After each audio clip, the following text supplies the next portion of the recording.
అయ్యా ఇంతవరకు మమ్మల్ని సజీవ లెక్కలు జ్ఞాపకం చేసుకొని నూతన దినాన్ని మా జీవితంలో ఉంచుదేవా ఒక చిన్న మందగా నీ సన్నిధిలో కూడి నీ నామాన్ని ధ్యానించడానికి దేవా నిన్ను స్తుతించడానికి, ఆరాధించడానికి, నీ చలనైన మెలనైన స్వరాన్ని వినడానికి నీవు మాకు ఇచ్చిన ధన్యతను బట్టి నిన్ను స్తుతిస్తున్నానయ్యా.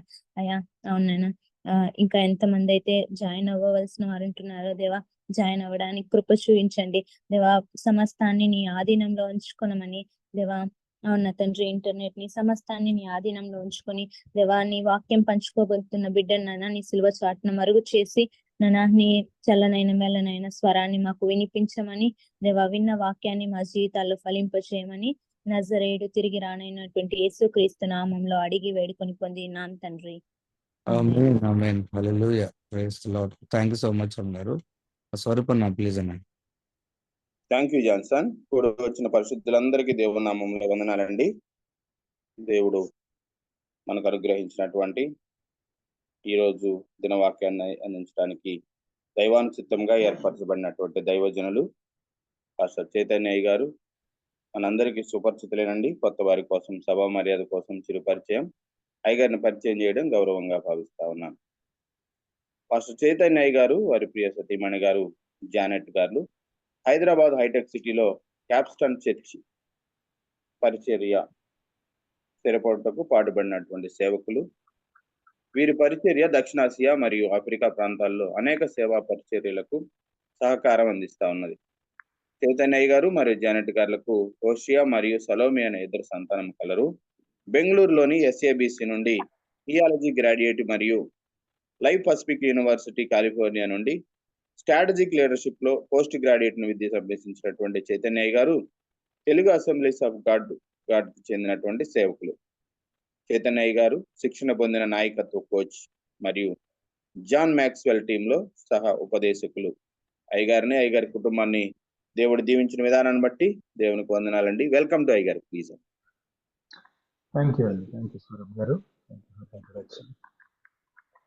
మరొకసారి మనం దేవుని సన్నిధిలో ఈ ఉదయకాలం ఈ విధంగా కూడుకొని దేవుని వాక్యం ధ్యానించడానికి దేవుడు మనకిచ్చిన మహా అవకాశాన్ని బట్టి దేవునికి స్తోత్రం చెల్లిస్తూ ఉన్నాను.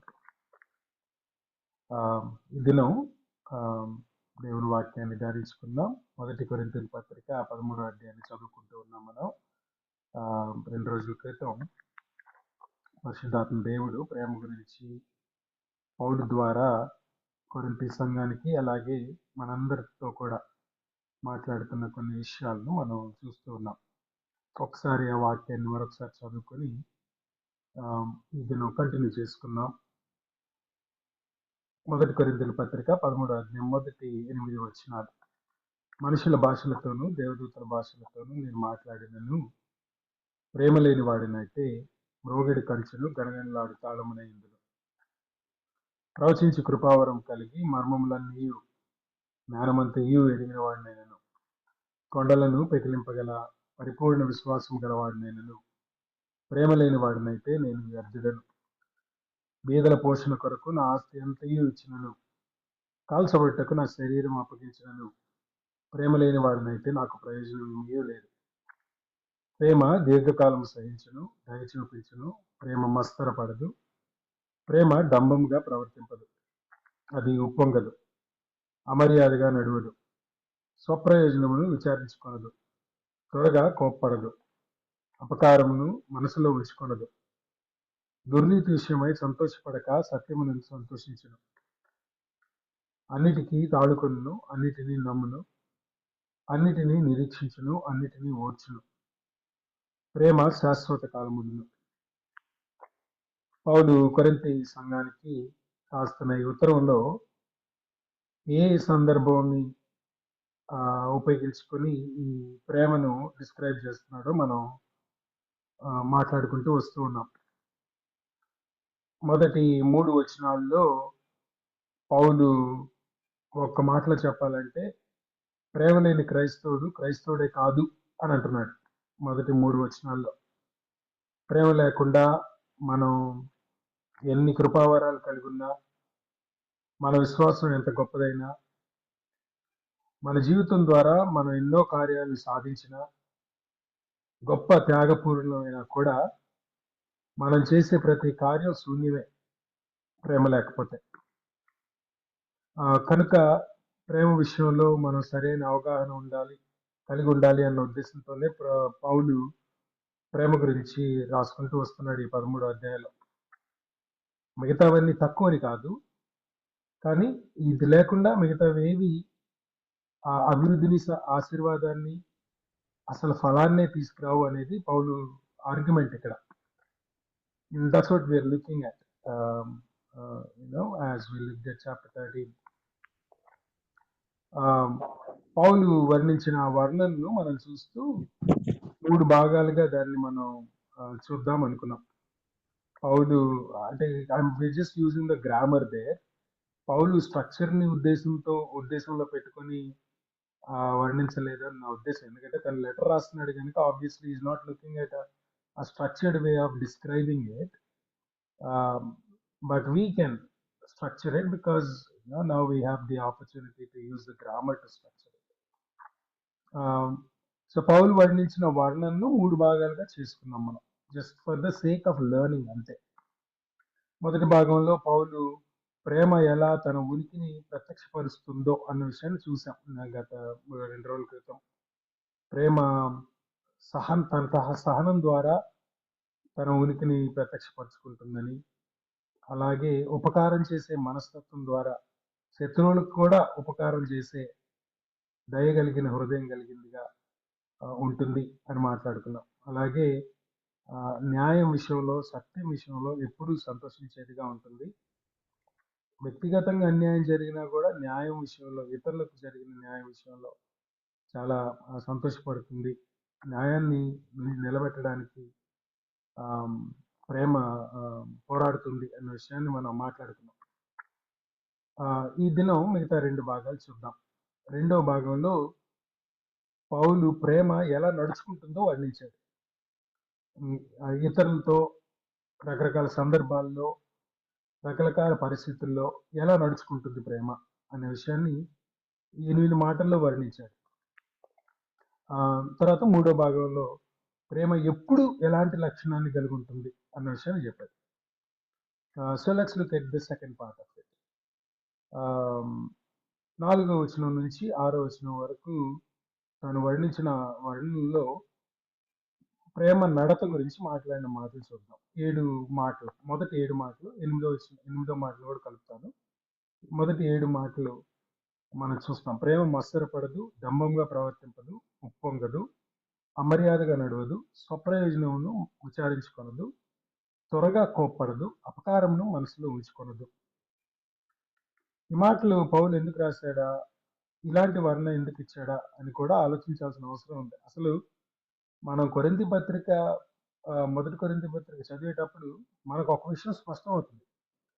కొరింథీ సంఘంలో ఉన్న సమస్యలన్నీ కూడా ఒక పర్టికులర్ మైండ్ సెట్, ఒక పర్టికులర్ క్యారెక్టర్ వల్ల పుట్టినాయి అనేది మనకు అర్థం అవుతుంది. మొదటి నుంచి కూడా పౌలు కొరింథీ సంఘంలో ఉన్న గర్వం విషయంలో అది గర్వం అని అనే మాట ఉపయోగించకుండా వారిలో గర్వం ఉందన్న విషయాన్ని పౌలు మాట్లాడుకుంటూ వస్తున్నట్టు మనం చూడగలం. అసలు ఆ కొరింథీ పత్రిక చదివేటప్పుడు ఈ కొరింథీ సంఘంలో ఉన్న విశ్వాసులు వారి యొక్క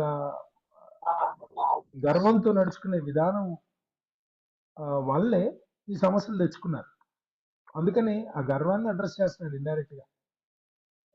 మొదటి 3 అధ్యాయాల్లో పౌలు ఆర్గ్యుమెంట్ మనం గమనిస్తే, పౌలు రాసిన మాటలు మనం గమనిస్తే, వాళ్ళు ఎవరు గొప్పవాళ్ళు, ఎవరు పౌలుకు చెందిన వాళ్ళు, ఎవరికి చెందిన వాళ్ళు, నేను అపోలోకి చెందిన వాడిని, నేను పౌలుకు చెందిన వాడిని, పేతురుకు చెందిన వాడిని, నేను ఒకళ్ళు కొట్టుకుంటున్నారు, విభేదాలు సృష్టించుకుంటున్నారు అన్న విషయాన్ని అడ్రస్ చేశాడు పౌలు.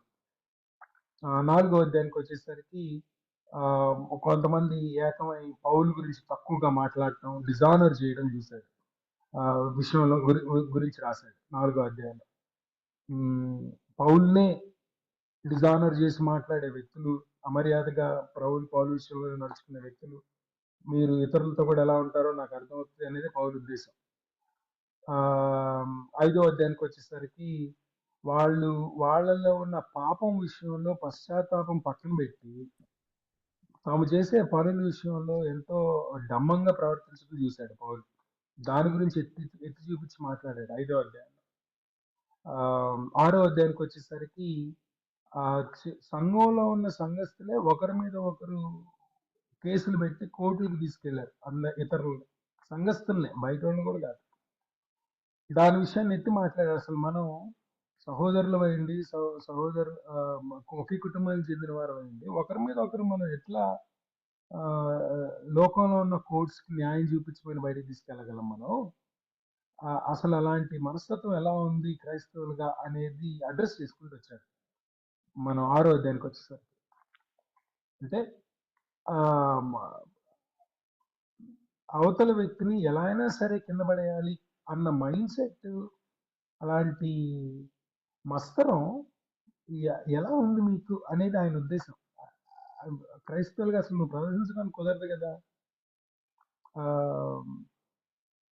ఆబ్వియస్లీ మనం ఇంకా చదివే కొద్దీ 11వ అధ్యాయానికి వచ్చేసరికి డిజానరింగ్ గురించి ఎలా అమర్యాదగా ఉండడం ఒకటి, డిజానరింగ్ స్పిరిట్ దేవుని విషయంలో కూడా, దేవునికి సంబంధించిన వాటి విషయాల్లో కూడా ఎలా ప్రత్యక్షపరచబడుతుంది మీలో అనేది మాట్లాడుకుంటూ వచ్చారు. సో మనం కాంటెక్స్ట్ అంతా చదువుతున్నప్పుడు మనకు ఒక విషయం క్లియర్గా అర్థమైపోతుంది. ఈ సంఘం ఎంత పెద్దదైనా, ఎంత గొప్ప ఇచ్చే సంఘం అయినా, ఎన్ని గొప్ప విషయాల్లో ప్రోగ్రాములు చేసుకుంటూ వస్తున్నా, ఎన్ని గొప్ప విషయాల్లో కార్యక్రమాల్లో కార్యకలాపాల్లో పాల్గొంటూ ఉన్నా, అవతల వ్యక్తుల దృష్టిలో ఇది గొప్ప సంఘం అన్నట్టుగా ఉన్నా, మీలో ఉన్న గర్వం వల్ల మీలో అనేక విభేదాలు, ఇబ్బందులు, తప్పుడు అవగాహనలు, తప్పుడు ఆలోచనలు, తప్పుడు నడత ఉంటుంది. దీన్ని సరి చేసుకోవాలంటే ప్రేమ వల్ల మాత్రమే సాధ్యం అనేది పౌలు యొక్క ఎక్స్ప్లెనేషన్ పాయింట్.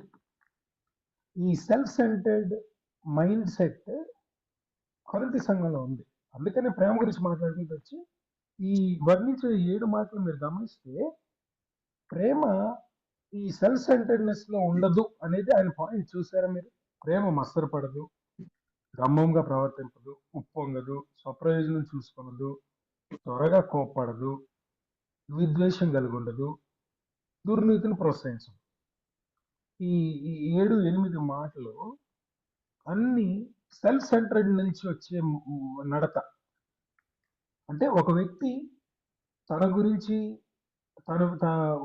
తనలో గర్వం కలిగి ఉండి తన మాటే తన పనే జరిగేటట్టుగా ఉండాలి అని ఆలోచించే వ్యక్తి యొక్క నడత ఎలా ఉంటుందో చూపిస్తున్నాడు ఈ మాటల్లో.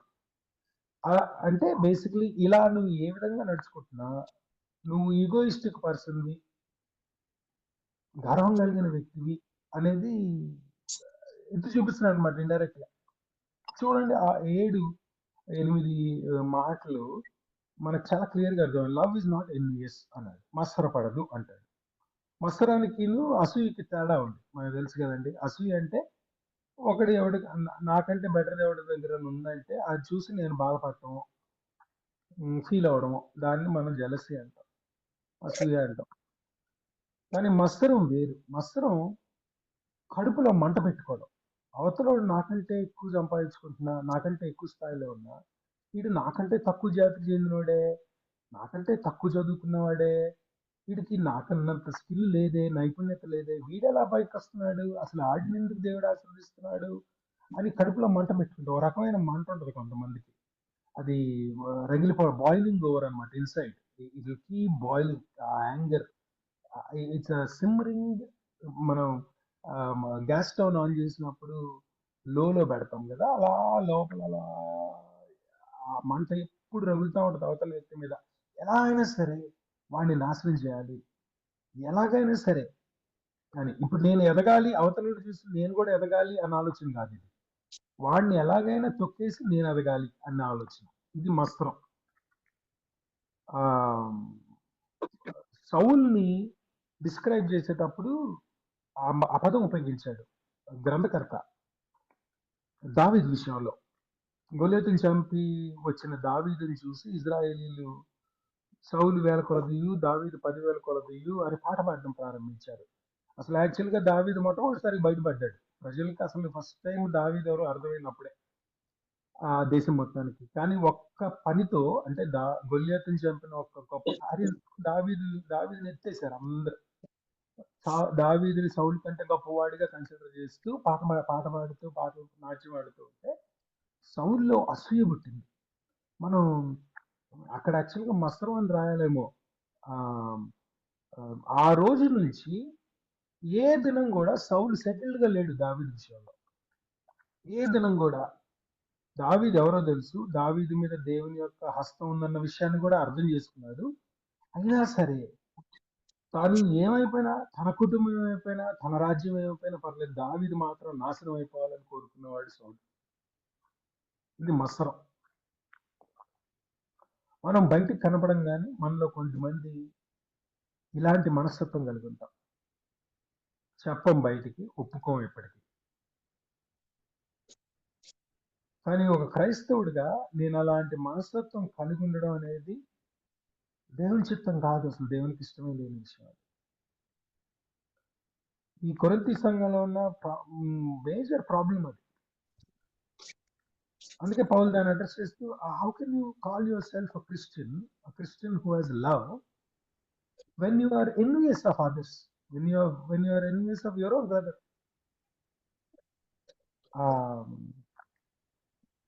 సామెతల గ్రంథం 27వ అధ్యాయంలో ఒక చక్కటి మాట జ్ఞాని రాస్తాడు. సామెతల గ్రంథం 27వ అధ్యాయం 4వ వచనం. క్రోధము క్రూరమైనది, కోపము వరద వలె పొర్లున్నది, కానీ రోషం ఎదుట ఎవడు నిలువగలడు. ఇది రోషం అని మనం ట్రాన్స్లేట్ చేసుకున్నాం, కానీ యాక్చువల్గా who can stand against an envious person అని ఉంటుంది ఇంగ్లీష్ లో. మత్సరం ముందు, కోపం ముందనే నిలబడగలం, క్రోధం ముందు కూడా నిలబడగలం. కోపానికి క్రోధానికి తేడా తెలుసు కదండి మనం. కోపం ముందు నిలబడగలం, క్రోధం ముందు నిలబడగలం, మత్సరం ముందు ఎవడో నిలబడలేడు అంటాడు ఆయన జ్ఞాని అనే మాట. అది ఆయన ఉద్దేశం. ఇంకొక చోట 14వ అధ్యాయంలో అదే జ్ఞాని దీని గురించే మాట్లాడుతూ ఏంటి చూద్దాం ఒకసారి. 30వ వచనం. సాత్వికమైన మనసు శరీరానికి జీవం, మత్సరము ఎముకలకు కుళ్ళు అంటాడు. మత్సరం మన జీవితాన్ని ఎలా నాశనం చేస్తుందో వర్ణించే మాటలు. So it's necessary for us to rethink how we may not behave with others, but how do we actually, what kind of heart that we have when it comes to others' growth. ఇతరులు ఎదుగుతున్నప్పుడు మనకంటే తక్కువ చదువు ఉన్న వాళ్ళు అయి ఉండొచ్చు, మనకంటే తక్కువ నైపుణ్యత కలిగిన వాళ్ళు అయి ఉండొచ్చు. వాళ్ళు ఎదుగుతున్నప్పుడు మనం వాళ్ళని ఎలా చూస్తున్నాము అనేది ఒకసారి క్రాస్ చెక్ చేసుకోవడం చాలా అవసరం. దాన్ని బట్టి అసలు మన హృదయంలో ప్రేమ ఉందా లేదా తెలుసుకోవాలి. ప్రేమ మత్సరపడదు. రెండవది, ప్రేమ డంబంగా ప్రవర్తింపదు. డంబంగా ప్రవర్తింపదు అనే పదానికి సింపుల్ అర్థం ఏంటి? ఉన్నదానికంటే ఎక్కువ చెప్పుకోదు అని అర్థం. డంబంగా ఉండేవాడు ఏం చేస్తాడు? తనకున్న దానికంటే ఎక్కువ ఉన్నట్టుగా చూపించుకోవాలని ప్రయత్నం చేస్తాడు. దీన్ని మనం వెయిన్ గ్లోరీ అంటాం. ఉన్నదాన్ని ఎక్కువగా చూపించుకొని, లేని దాన్ని ఉన్నట్టుగా చెప్తూ, చేసిన దానికంటే ఎక్కువ చేసినట్టుగా చెప్పుకుంటూ బోస్టింగ్ అంటాం మనం. ఇంకొక మాటలో చెప్పాలంటే ఇది ఒక spirit. Talking highly of one self అనమాట. కొంతమంది అలాంటి వాళ్ళు మనం చూసుంటాం. మనం చేసిన దానికంటే ఎక్కువ చేసి చెప్పుకోవడం, ఎప్పుడు తమ గురించి చెప్పుకోవడం, తాము చేసే కార్యాలు, తమ విశ్వాసం, తమ ప్రార్థనా జీవితం, ఇవన్నీ. విశ్వాసం అవసరం, ప్రార్థనా జీవితం అవసరం, దేవుని కార్యాలు చేయడం అవసరం, త్యాగం అవసరం, దాతృత్వం అవసరం. ఇవన్నీ చేయాల్సిన పనులే మనం. కానీ వీటి విషయాల్ని చేసిన దానికంటే ఎక్కువ చేసి చూపించుకుంటే డంబంగా ప్రవర్తించడం అంటాడు. నువ్వు డంబంగా ప్రవర్తించేవాడు అయితే నీలో ప్రేమ లేనట్టే కదా లెక్క, అకార్డింగ్ టు పాల్.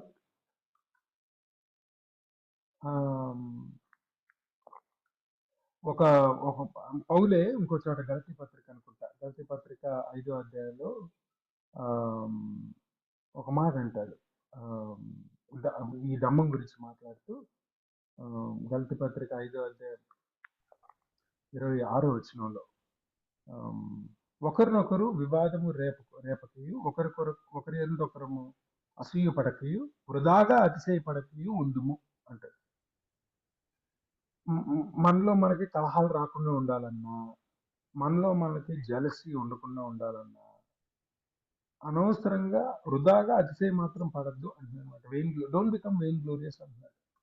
డంబంగా ప్రవర్తింపదు.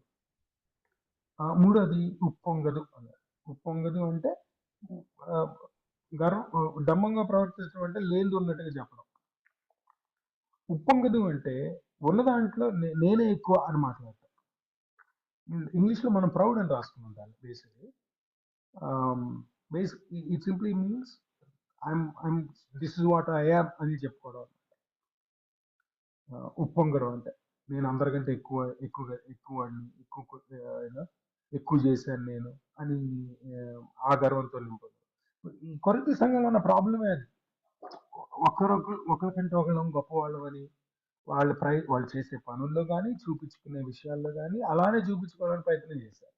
11వ అధ్యాయంలో ప్రభు బల గురించి మాట్లాడుతూ మొదటి భాగంలో మీరు గమనిస్తే ఈ ఇష్యూని అడ్రస్ చేసుకుంటూ వచ్చాడు. అసలు బిల్డప్ చేసుకోవడానికి ప్రభు బల విషయంలో ఎందుకు మనం జాగ్రత్తగా ఉండాలి అన్న విషయాన్ని చెప్పడానికి ఈ బిల్డప్ చేసిన బిల్డప్ అంతా మీరు చదవండి ఒకసారి. 11వ అధ్యాయంలో మీరు ముందొచ్చి ముందెందుకు తింటున్నారు, ఇతరులు వచ్చేదాకా ఎందుకు వెయిట్ చేయట్లేదు, ముందొచ్చి ముందెందుకు తింటున్నారు అంటే మీకంటే తక్కువ వాళ్ళు పేదలు మీకంటే లేటుగా వస్తారు కనుక వాళ్ళు రాకముందు వాళ్ళతో కలిసి సహభోజనం చేయకుండా ఉండాలన్న ఉద్దేశంతోనే కదా మీరు తింటుంది. ఈ విధంగా మీరు ముందొచ్చి తినటం ద్వారా క్రీస్తు శరీరాన్ని పేదలను అవమానించట్లేదా అంటాడు 11వ అధ్యాయంలో. Basically is trying to show their attitude itself. మీ యాటిట్యూడ్ ఏంటంటే మీరు దేవుని పనే చేస్తున్నారు, దేవునికి సంబంధించిన కమాండ్ని ఫుల్ఫిల్ చేస్తున్నారు, కానీ వేరే వాళ్ళు ఇందులో పార్టిసిపేట్ చేయకంటే ముందే మీరు ఎందుకు చేస్తున్నారు అంటే వాళ్ళతో కలిసి చేయడం మీకు ఇష్టం లేదు. అది మీ మైండ్ సెట్, అది మీ హృదయం. ఎందుకు నిన్ను నువ్వు సుపీరియర్ కన్సిడర్ చేసుకుంటున్నావు కనుక. మరి ఇలాంటి మనసుతో నువ్వు ఎలా నేను క్రైస్తవునని చెప్పుకుంటావు? అసలు ఇది దేవునికి డిజానర్ కాదా? సంఘానికి డిజానర్ కాదా? అందుకు ప్రేమ కలిగి ఉండు అంటారు. Have a heart. ఇంకా దాన్ని కనెక్ట్ చేసుకుంటే నెక్స్ట్ మాట స్వప్రయోజనం చూసుకొనొద్దు అన్నారు. స్వప్రయోజనం చూసుకొనొద్దు. లవ్ డస్ నాట్ అమర్యాదగా అడుగుదన్నాడు 5వ వచనం ప్రారంభం. ఇది కనెక్షన్. ఉప్పొంగేవాడు గర్వంతో నింపబడినవాడు ఇతరులను తక్కువ చూస్తాడు కనుక డిజానరింగ్ గా వ్యవహరిస్తాడు అనమాట. అమర్యాదగా నడుచుకుంటాడు, తక్కువ చేసి రూడ్ గా బిహేవ్ చేస్తాడు. అసలు చాలా in my opinion many of our relationship breakups happen because of rudeness, dishonour other people. వేరే వ్యక్తిని తక్కువ చేసి అమర్యాదగా నడుచుకుంటున్నామంటే మనం ఎవరిని తక్కువ చేసినట్టు? మనందరం దేవుని స్వరూపంలో చేయబడిన వారం అయితే, దేవుని ఇమేజ్ పెట్టుకొని ఇమాగోడియో కదా మనందరం, ఇమాగోడియోలో పుట్టిన వారం అయితే ఇంకొక వ్యక్తిని నేను అమర్యాద చేసి మాట్లాడినా, తక్కువ చేసి చూసినా, అలాంటి మనస్తత్వం కలిగి ఉన్న ఇతరుల విషయంలో నేను ఎవరిని డిజానర్ చేస్తున్నట్టు? ఇప్పుడు దేవుని ఇమేజ్ని డిజానర్ చేసినట్టు కదా. అంటే దేవుణ్ణి డిజానర్ చేసినట్టు నేను when I try to look down on other people. యేసు ప్రభువారు లూకాసు వార్త 18వ అధ్యాయంలో చెప్పిన ఉపమానంలో ఒక పరిసయుడి గురించి చెప్పాడు. సుంకరిని పరిసయుడిని కంపేర్ చేస్తూ ఒక ఉపమానం చెప్పాడు. మనకు తెలుసు కదండి, ఆ ఉపమానం చాలా సుపరిచితమైన ఉపమానమే. ఈ ఏ విధంగా సుంకరి ప్రార్థన చేశాడో, సుంకరి ప్రార్థన ఎలాంటిదో, పరిసయుడి ప్రార్థన ఎలాంటిదో చెప్పుకుంటూ వచ్చాడు. కానీ ఆ ప్రార్థనలో పరిసయుడి మనస్తత్వాన్ని బయటపెట్టాడు. చాలా మందిని ఎలాంటి మనస్తత్వం కలిగి ఉంటామన్న విషయాన్ని యేసుప్రభు వారు ఆ ఉపమానం ద్వారా చాలా సింపుల్ గా చెప్పేశాడు. వాడు చేసిన ప్రార్థన మనం అంత డైరెక్ట్ గా చేయకపోవచ్చు, కానీ పరిసయుడు లాంటి ప్రార్థన అలా ప్రార్థన చేయకపోవచ్చు, కానీ అలాంటి మనసు మాత్రం కలిగి ఉండే అవకాశం ఉంది. అంటే దేవా, నన్ను వాడిలాగా తయారు చేయడానికి నీ కొందనాలు అని ప్రార్థన చేశాడు పరిసయుడు. మనం ఎగ్జాక్ట్ గా అలా ప్రార్థన చేయకపోయినా ఆల్మోస్ట్ అలాంటి యాటిట్యూడ్ తో ప్రార్థన చేసే అవకాశం ఎక్కువ మనలో. అలా చేయడం దేవునికే డిజానర్ అన్న విషయాన్ని మనం మిస్ అయిపోతాం. అసలు దేవుణ్ణి డిజానర్ చేసినట్టు అన్న విషయాన్ని మిస్ అవుతాం. కయ్యూను చేసిన పని కంటే, నా ఉద్దేశంలో, and I could be completely wrong, నేను చెప్పే ఈ మాటలో నేను కొంచెం తప్పు అయి ఉండొచ్చు అంటే, కానీ నేను అసలు కయ్యూన్ని స్టడీ చేస్తున్నప్పుడు కయ్యూను చేసిన పని కంటే, అంటే ఏబేలుని చంపడం చాలా భయంకరమైన విషయం, అందులో తప్పు లేదు, అందులో డౌట్ సందేహం లేదు. ఏబేలుని చంపిన విధానం కంటే కూడా దేవుడు కయ్యూనుతో మాట్లాడేటప్పుడు కయ్యూను దేవునితో వ్యవహరించిన విధానం ఇంకా భయంకరమైంది. ఏంటి, నేను కాపలావాడినా వాడికి అని దేవునితోనే మాట్లాడుతున్నాడు. ఎంత ఎంత డిజానరింగ్ గా ఉన్నాడు చూడండి దేవుని విషయంలో, దేవునితో మాట్లాడే విషయంలో. నా ఉద్దేశంలో అది ఇంకా పెద్ద కారణం ఉంటుంది ఆ శాపం తేవడానికి. కయ్యూన్కి చంపడం కంటే కూడా దేవుని డిజానర్ చేస్తున్న దాన్ని బట్టే కయ్యూన్ ఎక్కువ సఫర్ అయ్యాడు నా ఉద్దేశం. We need to learn to show respect to one another if we have to have a healthy church and growing church. ఎదిగే క్రైస్తవ సమాజం కావాలి అని కోరుకున్నా, ఫలించే క్రైస్తవ సమాజం ఉండాలి భారతదేశంలో అని మనం అనుకున్నా, దాని గురించి ప్రార్థన చేసినా, ఎంత ప్రార్థన చేసినా వేస్ట్ అయిపోద్ది. ఇలాంటి మనసు లేకపోతే, ప్రేమ కలిగిన మనసు లేకపోతే, ఇలాంటి మనసులు ఉన్నంత, అంటే పౌలు డిస్క్రైబ్ చేసిన మనసులు ఉన్నంత కాలం మనం ఎప్పటికీ ఫలించలేం, ఎప్పటికీ గ్రో అవ్వలేం. అందుకే పౌలు ఇచ్చిన ప్రిస్క్రిప్షన్ తీసుకుందాం, ప్రేమ కలిగిన వారిగా ఉండడానికి ప్రయత్నం చేద్దాం.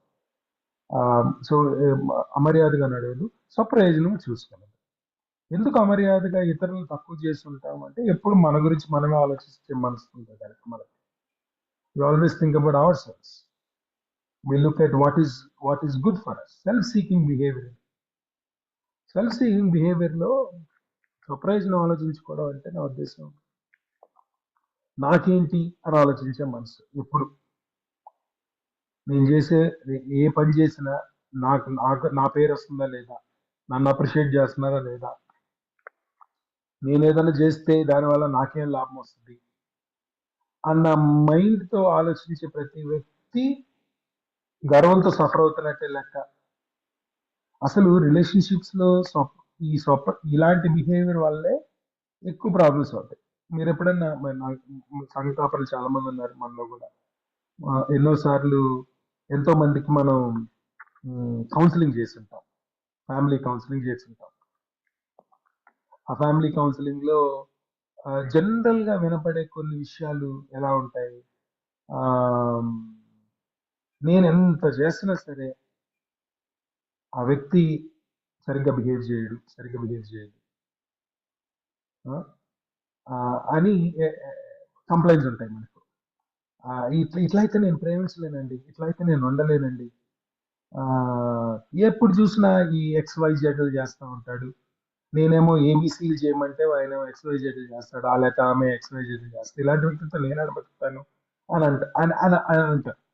నా their point may be true, but I'm thinking underlying లో క్రైస్తవుడినై ఉండి క్రీస్తు ప్రేమతో ఉండవలసిన వాడిని అయితే నేను అలా బిహేవ్ చేయడానికి కుదరదు కదా.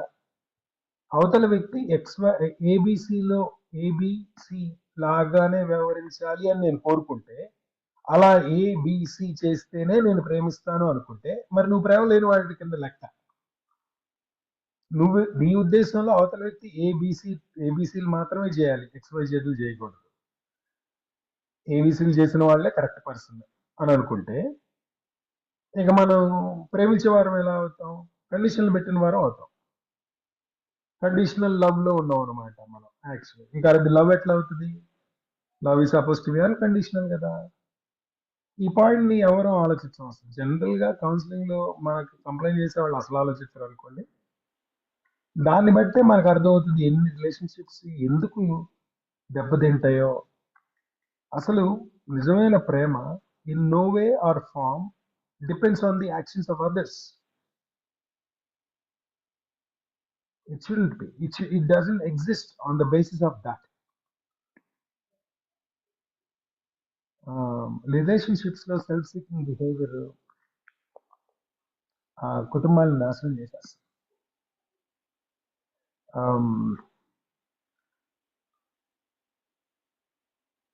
తర్వాత ఇంకోటి ఏమైనా త్వరగా కోప్పడదు. స్వప్రయోజనం కోరుకునేది కనుక కోపం త్వరగా వస్తుంది. నా ప్రయోజనం నాకు జరగనప్పుడు కోపం వస్తుంది. ముక్కు మీద కోపం చాలా మందికి ఎందుకు ఎక్కువ ఉంటుందంటే, నేను అడిగింది నేను అడిగినట్టుగా జరగట్లేదు కనుక, నేను చెప్పింది చెప్పినట్టుగా జరగట్లేదు కనుక కోపం వస్తుంది త్వరగా. సహనం ఎందుకు త్వరగా కోల్పోతుంది? అందుకే స్వప్రయోజనం ఆలోచించే మనసు కనుక, సెల్ఫ్ సెంటర్డ్ మైండ్ కనుక anger comes out very easily. ఇక్కడ కోప్పడద్దు అనలేదు, త్వరగా కోప్పడుతుంది అన్నాడు. త్వరగా కోప్పడదు అన్నాడు. ప్రేమలో కోపం ఉంటుందండి. అన్యాయం జరిగినప్పుడు, అసత్యం ప్రబలుతున్నప్పుడు, కష్టం, అన్యాయపు కష్టం ఇతరుల మీదకి వచ్చినప్పుడు కోపం వస్తుంది. ప్రేమలో ఆ కోపం ఉండాలి. ఆ కోపం ఉంటేనే న్యాయం జరిగే అవకాశం ఉంటుంది, సత్యాన్ని బయటికి తీసుకొచ్చే అవకాశం ఉంటుంది. కనుక there is need for anger, righteous anger. Paul ఆ కోపం గురించి చెప్పట్లేదు, సెల్ఫ్ సెంటర్డ్ తో వచ్చే కోపం గురించి చెప్తాను పౌలు ఇక్కడ. కోపం త్వరగా వచ్చే కోపం, easily provoked, easily angered, overly sensitive. ప్రతి చిన్న మాటకు రగిలిపోవడం, ప్రతి చిన్న కార్యానికి కోపం వచ్చేయడం, ఈ చిన్న మాట అంటేనే ప్రొవోక్ అయిపోవడం, వెంటనే పెద్ద పెద్ద మాటలు మాట్లాడి పెద్ద పెద్ద డెసిషన్లు చేసి, చాలా కోపంతో డెసిషన్లు చేసి. ఆయన చాలా సింపుల్ ఒక మాట అన్నాడు, ఈ త్వరగా కోప్పడే మనస్తత్వం మన నాలుకను త్వరగా ఉపయోగిస్తుంది అంటారు. Tongue lashes very quickly. అదన్నా జరుగుతుంది. లేదా decisions will be made thoughtlessly. ఆ కోపంలో మనం చేసే నిర్ణయాలు ఆలోచన రాహిత్యంగా ఉంటాయి, చాలా క్విక్గా జరిగిపోతాయి నిర్ణయాలు. లేకపోతే మనం చేసే పనులు చాలా హేస్టీగా ఉంటాయి, ఆలోచించకుండా కుదురుగా చేయమన్నమాట పనులు. కోపంలో ఇష్టం వచ్చినట్టుగా చేసేస్తాం, దానివల్ల నష్టం ఎక్కువ జరుగుతుంది లాభం కంటే. సాల్ని ఇందాక సౌలు గురించి చెప్పాను కదా, దావీదు విషయంలో మత్సరం పడి, మీరు ఒకసారి ఒక అడుగు వెనక్కి వేసి, సౌలు కనుక ఒక అడుగు వెనక్కి వేసి తాను పరీక్షించుకుని ఉంటే చాలా పశ్చాత్తాపడేవాడేమో అనుకుంటాను నేను. మీరు గమనించండి, ఆ దినం నుంచి, అంటే గొలియాతును దావీదు చంపిన దినం నుంచి సౌలు ఫిలిస్తీన్ల చేతిలో చనిపోయేంత వరకు, అంటే దాదాపు కనీసం 15-20 సంవత్సరాలు. ఆ 15-20 సంవత్సరాలు తన జీవితం అంతా కూడా దావీదును చేస్తూ గడిపాడు తప్ప ఏ దినం కూడా తన రాజ్యం గురించి, దేవుడు తనకిచ్చిన కుటుంబం గురించి, దేవుడు తనకిచ్చిన అధికారం విషయంలో, అభిషేకం విషయంలో తను ఎలా వ్యవహరించాలి, ఒక రాజుగా ఎలా ఉండాలి, ప్రజాక్షేమం కోరుకోవాలి, ప్రజా పాలన తీసుకురావాలి, ఇలాంటి ఆలోచనే లేకుండా జీవించినట్టు కనపడతాడు మనకు సౌలు మైండ్ లో ఎప్పుడు దావీదే. ఎలాగైనా సరే దావీదుని చంపాలి. దావీదు విజయం సాధించిన ప్రతిసారి సౌలులో కోపం పెరుగుతూనే ఉంది. ఆ మత్సరంలో నుంచి ఆ కోపం ఎంతగా అయిపోయిందంటే సౌల్ని ఆలోచనే లేని రాజుగా మార్చేసింది. అసలు ఆలోచించలేని రాజుగా మార్చేసింది. There is a possibility that some of us, because of our self-centeredness, are living thoughtless lives.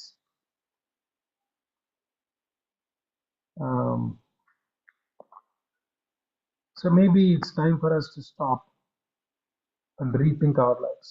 ఎంత సెల్ఫ్-సెంటర్డ్గా ఉన్నాం మనం, దానివల్ల ఎన్ని నష్టాలు జరుగుతున్నాయి, కోపం వల్ల ఎంత నష్టాలు జరుగుతున్నాయి, కోపంలో మనం చేసే నిర్ణయాల వల్ల ఎంతమంది నష్టపోతున్నారు, మన కుటుంబం ఎంత సఫర్ అవుతుంది, మన సంఘం ఎంత సఫర్ అవుతుంది, ఇది ఆలోచించుకోవాల్సిన అవసరం ఉంది.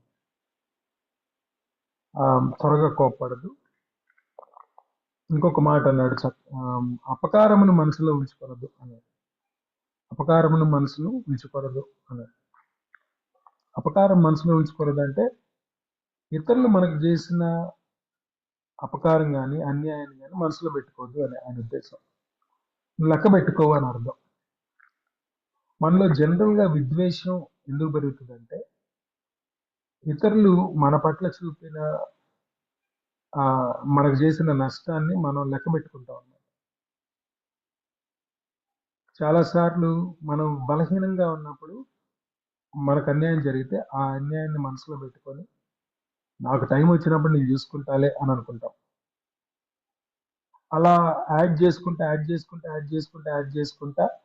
ఎవరి విషయంలో అయితే మనకు ఎన్ని యాడ్ చేసుకున్నాం, తప్పులన్నీ యాడ్ చేసుకుంటున్నామో వారి విషయంలో విద్వేషం పెరిగిపోతుంది. మనకు ఎలాగైనా సరే ఏదో ఒక దిన ప్రతీకారం తీర్చుకోవాలి అన్న మనసులోనే ఉండిపోతాం మనం.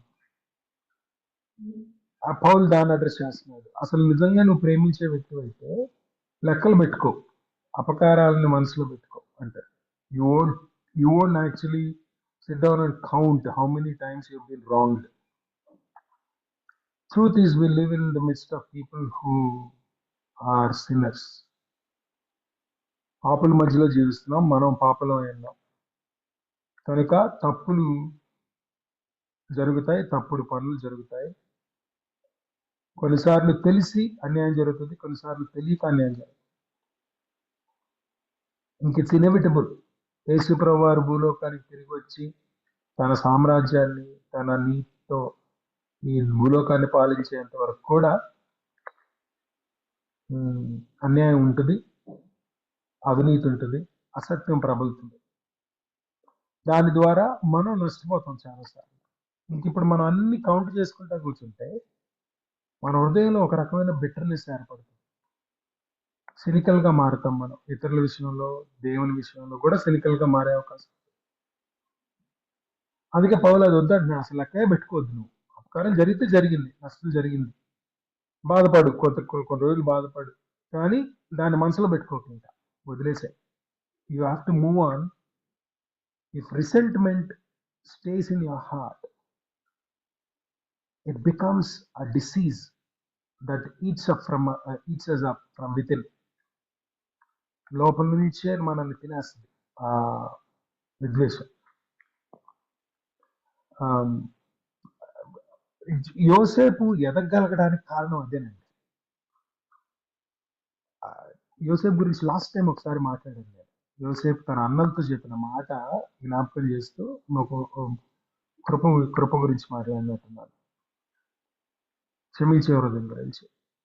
తన అన్నలతో మాట్లాడేటప్పుడు వాళ్ళు వచ్చి ఆయన కాళ్ళ మీద పడి, యాకోబు చనిపోయిన తర్వాత ఇప్పుడు యాకోబు లేడు కాబట్టి నువ్వు మమ్మల్ని చంపద్దు అని అడిగితే, అదేంటి అసలు నేనేమన్నా దేవుణ్ణా అంటాడు. నేనేమన్నా దేవుణ్ణా పగ తీర్చుకోవడానికి మీ మీద? I'm not God, I'm not in God's place. మీరేం చేశారో నాకు నష్టం చేయాలనే చేశారు, కానీ దేవుడు అది అందరి శ్రేయస్సు కోసం జరగనిచ్చాడు, అది నాకు అర్థమైంది అంటాడు. కనుక మీరు చేసిన తప్పు నన్ను హర్ట్ చేసినా అది దేవుడు దాన్ని మంచిగా ఉపయోగించాడు అన్న విషయాన్ని నేను గుర్తించాను కనుక మీ అపకారాన్ని నేను మనసులో పెట్టుకోవట్లేదు అనే కదా దాని అర్థం. I'm not going to keep what you have done to me in my heart. I can. నువ్వు నాకు చేసిన అపకారాన్ని మనసులో పెట్టుకోవచ్చు, నువ్వు చేసిన అపకారానికి నేను ప్రతీకారం తీర్చుకోవచ్చు, తీర్చుకోగలిగిన అవకాశం వచ్చింది, తీర్చుకోగల సామర్థ్యం ఉంది, అధికారం ఉంది నా చేతిలో, కానీ నేను చేయను ఆ పని. Because I have never kept that in my heart. I began to look at my life from a very different angle. ఈ ప్రేమ కలిగిన వాడు త్వరగా స్వస్థపడగలడు, త్వరగా రికవర్ అవ్వగలడు. హర్ట్ ఉంటుంది కరెక్టే, బాధ ఉంటుంది కరెక్టే, కానీ త్వరగా రికవర్ అవ్వగలడు. దేవుడు త్వరగా హీల్ చేయగలడు. హీల్ అవుతారు కాబట్టి ఎదగలరు త్వరగా. అందుకు యోసేపు ఎదగలిగాడు చాలా క్విక్ గా ఎక్కడున్నా సరే. So I pray that you think about it. Is your heart filled with resentment or love? ప్రేమతో నింపబడిందా, విద్వేషంతో నింపబడిందా? అండ్ ఫైనలీ ఆఫ్ కోర్స్ దుర్నీతిని ప్రోత్సహించదు అన్నాడు. దుర్నీతి అనే పదం మన తెలుగులో దుర్నీతి అని రాసుకున్నాం, అన్రైచియస్నెస్ అని. కానీ అక్కడ పౌలు ఉపయోగించిన పదం రెండు రకాల అర్థాన్ని ఇచ్చేది. ఒకటి అన్యాయం, దుర్నీతి. రెండు దుర్నీతి జరుగుతున్నప్పుడు దాని విషయంలో సంతోషపడదు అన్నాడు. It's true. తన చుట్టూ తప్పు జరుగుతున్నప్పుడు ఊరుకోదు అని ఆయన ఉద్దేశం. అవినీతి జరుగుతున్నప్పుడు, అసత్యం ప్రబలుతున్నప్పుడు ఊరుకోదు ప్రేమ. అలాగే అన్యాయం జరుగుతున్నప్పుడు ఊరుకోదు. ఈ రెండు, ఇంజస్టిస్ అండ్ ఇనిక్విటీ అని ట్రాన్స్లేట్ చేయాలి. యాక్చువల్గా యాంప్లిఫైడ్ వర్జన్ లో, క్లాసిక్ ఎడిషన్ లో ఈ రెండు మాటలు ఉపయోగించారు ట్రాన్స్లేట్ చేసేటప్పుడు. Love does not delight in iniquity and injustice అన్నాడు. పౌలు అన్న పదం, పౌలు ఉపయోగించిన పదం అట్లా రెండు రకాలుగా మీన్ చేసేది అనమాట. ఎదురుగా అన్యాయం జరుగుతున్నప్పుడు ప్రేమ ఊరుకోదు, ఆ అన్యాయం విషయంలో పోరాడుతుంది అని. సో ఇతరులకు అన్యాయం జరిగినప్పుడు, తన తోటి వారికి అన్యాయం జరుగుతున్నప్పుడు, వాడు క్రైస్తవేతరుడైనా సరే, అన్యాయం జరుగుతున్నప్పుడు మాత్రం ఊరుకోదు అనమాట. అసత్యం జరుగుతున్నప్పుడు, ప్రబలుతున్నప్పుడు ఊరుకోదు ప్రేమ, నిలబడుతుంది దానికోసం, పోరాడుతుంది దానికోసం. సో ఆ ఇతరులకు నష్టం జరిగినప్పుడు ఎప్పుడు సంతోషపడదు. ఆ వ్యక్తి శత్రువు అయినా సరే సంతోషపడదు ప్రేమ. So look at all this list and maybe you need to check your self, we need to check our selfs. మన హృదయంలో మనం అసలు ఎలాంటి మనస్తత్వం కలుగుతున్నాం, మన నడత ఎలాంటిదైనా అని. ఇది చాలా I think it's key for us to grow, very important for us to grow as Christians, not only as Christians but as a church also. వ్యక్తిగతంగా, క్రైస్తవులుగా, సంఘంగా మనం అభివృద్ధి చెంది ఫలించే సంఘంగా ఉండాలి అంటే మాత్రం ఇవన్నీ చెక్ చేసుకోవాల్సిన అవసరం ఉంది. మత్సరం ఉందా, డంబంగా ప్రవర్తించే వ్యక్తినా నేను, ఉన్నదానికంటే ఎక్కువ ఉన్నట్టుగా చూపించుకునే మనస్తత్వం, లేకపోతే నాకున్న దాన్ని చూసి నేను గర్వపడే మనసు కలిగి ఉప్పొంగేవాడినా, ఉప్పొంగేదాన్నా, నేను ఏం చేసినా, ఏం మాట్లాడినా స్వప్రయోజనాన్ని ఆలోచించుకుంటున్నానా, అవి జరిగినప్పుడు త్వరగా కోపడుతున్నానా, అమర్యాదగా నడుచుకుంటున్నానా, ఇవన్నీ ఈ లిస్ట్ అంతా ఒకసారి మనం క్రాస్ చెక్ చేసుకోవాల్సిన అవసరం ఉంది. And see if we really rejoice, if we really have a heart that is filled with the love of God. ఒక్క మాట చెప్పి నెక్స్ట్ పాయింట్లోకి వెళ్తాను. నేను 8వ వచనంలో ప్రేమ ఎప్పుడు కలిగి ఉండే గుణం గురించి వర్ణించాడు. 4 మాటల్లో వర్ణించాడు. ఆ మాటలు మాట్లాడక ముందు అన్యాయం గురించి ఒకసారి ఒక మాట చెప్పి నేను ముందుకు వెళ్ళిపోతాను. నేను ఇప్పుడు చెప్పే ఈ మాటను మీరు అంగీకరించకపోవచ్చు, మీలో కొంతమంది అంగీకరించకపోవచ్చు, కానీ నా ఉద్దేశం ఇది. నా ఉద్దేశంలో ఒక క్రైస్తవుడిగా వ్యక్తిగతంగా నాకు అన్యాయం జరిగినప్పుడు నేను సహించే వ్యక్తిగా ఉండాలి. వ్యక్తిగతంగా నాకు అన్యాయం జరిగినప్పుడు, ఈ లోకంలో నేనున్నంత కాలం నాకు అన్యాయం జరుగుతుంది అన్న విషయాన్ని నేను గుర్తుపెట్టుకోవాలి వ్యక్తిగతంగా. ఎప్పుడు యేసు ప్రభువు ఆ విషయాన్ని చాలా స్పష్టంగా చెప్పాడు మత్తయి సువార్త 10వ అధ్యాయంలో. నువ్వు నా పేరు పెట్టుకొని క్రైస్తవుడిగా, నా విశ్వాసిగా, నా శిష్యుడిగా భూలోకంలో ఉంటావు కనుక నీ కుటుంబంతో సహా ప్రతి ఒక్కడు నిన్ను అసహించుకుంటాడు, నీ విషయంలో వ్యతిరేకులుగా మారుతారు అని చెప్పాడు. ముందే చెప్పాడు యేసుప్రభువారు.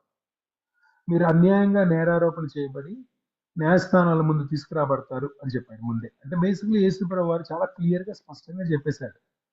You will be persecuted, you will be falsely accused, you will face injustice because you are in my name, you are carrying my name. నా పేరు పెట్టుకొని నువ్వు ఉంటావు కనుక భూలోకంలో నువ్వు అన్యాయాన్ని ఎదుర్కొంటావు. ఇది కొత్త విషయం కాదు అని ముందే చెప్పేస్తున్నాడు యేసుప్రభువారు. కనుక నా ఉద్దేశంలో క్రైస్తవుడిగా నాకు అన్యాయం జరిగినప్పుడు నేను సహనంతో అంగీకరించాలి, దాన్ని తప్పదు. అంటే దాని విషయంలో ఏం చేయొద్దని కాదు, కానీ హక్కు లేదు అంటున్నాను. నేను హక్కు నేను ఇచ్చేశాను. యేసుప్రభువారిని నేను సొంత రక్షణగా అంగీకరించినప్పుడు నా సొంత హక్కుల కోసం పోరాడే అధికారాన్ని పక్కన పెట్టేశాను. నేను క్రీస్తుకు చెందినవాడిని కనుక కొన్ని విషయాలు నాకు జరుగుతాయి అన్న విషయాన్ని నేను అంగీకరించాల్సిందే. కానీ దాని అర్థం అన్యాయం జరిగినప్పుడల్లా నోరు మూసుకొని ఉండమని కాదు. మళ్ళీ ఇతరులకు అన్యాయం జరిగినప్పుడు నేను నిలబడతా. ఇది కేవలం క్రైస్తవుల కోసమే కాదు, క్రైస్తవేతరులైనా సరే ఈ నా సమాజంలో అన్యాయం జరిగినప్పుడు నేను నిలబడాలి, అన్యాయాన్ని ఎదుర్కోవాలి. ఖచ్చితంగా అన్యాయాన్ని ఎదుర్కొనే క్రైస్తవుడుగా ఉండాలి. మనకేమైందంటే ఎక్కువ మందిని మన హక్కులు, క్రైస్తవుల గురించి చెప్తున్నాను నేను ఈ మాట, మన హక్కులు మన పోరాటాల మీద మన దృష్టి ఉండిపోయి అసలు మన హక్కులు కోరుకోవాల్సిన వాళ్ళం కాదు, కానీ ఇతరుల హక్కుల కోసం పోరాడాల్సిన వారం అన్న విషయాన్ని మర్చిపోయాం మనం. Is there a possible? I'm just asking you to think about this, and I could be wrong in my understanding of this. Maybe ఇంకొంచెం మెచ్యూరిటీ వచ్చేసరికి నాకు కొంచెం అండర్స్టాండింగ్ పెరుగుతుందేమో, నాకు తెలియదు. But this is what I'm understanding as I look at this scripture. క్రైస్తవుడిగా వ్యక్తిగతంగా నాకు అన్యాయం జరిగినా, నా హక్కులు నేను కోల్పోయినా, నేను దాని గురించి పోరాడటానికి ప్రయత్నం ఆపి ఇతరుల హక్కుల విషయం, ఇతరులకు అన్యాయం జరిగినప్పుడు వారికి న్యాయం చేయడం కోసం నేను నిలబడాలేమో. అప్పుడే నిజమైన క్రైస్తవ్యాన్ని, నిజమైన ప్రేమను నేను వ్యక్తపరిచే వ్యక్తిగా ఉంటానేమో. అలా లేకపోవడం వల్లే నేను సమాజం మీద ప్రభావం చూపించలేకపోతున్నానేమో. I just want you to think about that. Let's go to the last one. 8వ వచనంలో 4 పదాల్లో డిస్క్రైబ్ చేస్తారు. ప్రేమ ఎప్పుడు కలిగి ఉండే లక్షణాలు: అన్నిటికీ తాడుకొనును, అన్నిటినీ నమ్మును, అన్నిటినీ నిరీక్షించును, అన్నిటినీ ఓర్చును. అందుకే ప్రేమ శాశ్వత కాలం ఉండును అంటున్నాడు. ప్రేమ శాశ్వత కాలం ఎందుకు ఉంటుంది? లవ్ నెవర్ ఫెయిల్స్ అని ఉంది కదా ఇంగ్లీష్లో. ఎందుకు ఎప్పుడు ప్రేమ ఫలించేదిగానే ఉంటుంది? అన్నిటిని తాలుకుంటుంది, అన్నిటిని నమ్ముతుంది, అన్నిటిని నిరీక్షిస్తుంది, అన్నిటిని ఓర్చుతుంది. అందుకే ప్రేమ శాశ్వతంగా ఉంటుంది. ఈ 4 మాటల్లో చాలా ఇంపార్టెంట్ క్యారెక్టరిస్టిక్స్ ని హైలైట్ చేశారు. ప్రేమ అన్నిటినీ తాలుకుంటుంది. Love bears all things. మనం రెఫరెన్స్ బైబిల్స్ చూస్తే, రెఫరెన్స్ బైబిల్ మీ చేతిలో ఉంటే చూడండి, ఆ వచనానికి తాళుకొనును అనే పదానికి ఇంకొక ఎక్స్ప్లెనేషన్ ఇస్తాడు కింద, అన్నిటిని కప్పును అని. లవ్ కవర్స్ ఆల్ థింగ్స్ అనమాట. తన ఉద్దేశం అది. ఇదే పదం పేతురు ఉపయోగించాడు. 1 పేతురు పత్రిక 4వ అధ్యాయం 8వ వచనంలో పేతురు మాట్లాడుతూ, ప్రేమ అనేక పాపములను కప్పును గనుక అన్నిటికంటే ముఖ్యంగా ఒకని ఎడల ఒకడు మిక్కుటమైన ప్రేమ గలవారై ఉండుడి అంటారు. ప్రేమ అనేకమైన పాపములను కప్పును గనుక అన్నిటికంటే ముఖ్యంగా ఒకని ఎడల ఒకడు మిక్కుటమైన ప్రేమ కలిగి ఉండుడి అని. పౌలు చెప్తున్న మాట కూడా అదే ఎగ్జాక్ట్లీ. ప్రేమ కప్పును అంటాడు, అన్నిటినీ కప్పును అన్నాడు. ఇక్కడ అన్నిటినీ కప్పును అంటే పాపాన్ని కప్పమని కాదు, పేతురు ఉద్దేశం కూడా పాపాన్ని కప్పమని కాదు. That's not what he saying. పాపం వల్ల వచ్చే అవమానాన్ని కప్పమంటున్నాడు పేతురు. పాపిని కవర్ చేయమంటున్నాడు, వాడు చేసిన పాపాన్ని కాదు. ఒక వ్యక్తి నేను క్రైస్తవుడిని అంటే, నిజమైన క్రైస్తవుడిని అయితే, నా సోదరుడు తప్పు చేసినప్పుడు నా సోదరుని దగ్గరికి వెళ్ళి ప్రేమించేవాడిని కనుక ఆయన తప్పును ఆయనకి ఎత్తి చూపిస్తా, లోకానికి కాదు, ఆయనకి ఎత్తి చూపిస్తా. సోదరుడా, ఇది నీ తప్పు, కరెక్ట్ చేసుకుంటే నువ్వు బాగుపడతావు. నువ్వు కరెక్ట్ చేసుకోవడానికి కావాల్సిన సహాయం నేను చేస్తాను. ఏం చేయాలో, నీకు ఎలాంటి సహాయం కావాలో నన్ను అడుగు. నువ్వు బాగుపడటానికి నీ కొరకు అన్ని ప్రయత్నాలు నేను చేస్తా. నువ్వు నీలో ఉన్న పాపాన్ని విడిచి పశ్చాత్తాపడి యేసులో వెలగడానికి ఏం చేయాలో నేను చేస్తా. ఏమైనా నేర్పించాలన్నా, నీ తోడుండి ప్రయాణం చేయాలన్నా నేను చేస్తా. ఇలా ఉంటుంది ప్రేమ, క్రీస్తు ప్రేమ. అంతేగాని నువ్వు తప్పు చేస్తున్నావు అని చెప్పి ఆ వ్యక్తి జీవితాన్ని, ఆ వ్యక్తి కుటుంబాన్ని, ఆ వ్యక్తి క్యారెక్టర్ని జనం ముందు బజార్కి ఇచ్చి బజార్లో ప్రదర్శించడం కాదు. అసలు ప్రేమే కాదు. అసలు అలాంటి క్రైస్తవం ఎలా ఎగ్జిస్ట్ అవుతుందో నాకు ఇప్పటికీ అర్థం కాదు. How can I call myself a Christian when I'm talking about another Christian publicly? How can I do that? I cannot do that. According to this scripture, I cannot do that. I'm not saying you are supporting sin. I'm saying, should be mindful of what word of God is saying. పాపాన్ని support చేయమని కాదు కదా. పౌలు చెప్పట్లేదు అన్నమాట, పేతురు చెప్పట్లేదు, నేను చెప్పట్లేదు అన్నమాట. పాపాన్ని సపోర్ట్ చేయమని చెప్పలేదు వాళ్ళు. పాపిని మాత్రం కప్పి ఉంచమన్నాడు. Love covers the shame of the sinner. ఆ షేమ్ఫుల్ బిహేవియర్ వలన వచ్చే షేమ్, ఆ ఇతరుల ముందు ఈ పాపం ప్రదర్శించబడినప్పుడు కలిగే అవమానం నుంచి వాళ్ళని ప్రొటెక్ట్ చేయమంటున్నాడు. అలా చేయగలిగే మనసు మనలో ఉండాలి.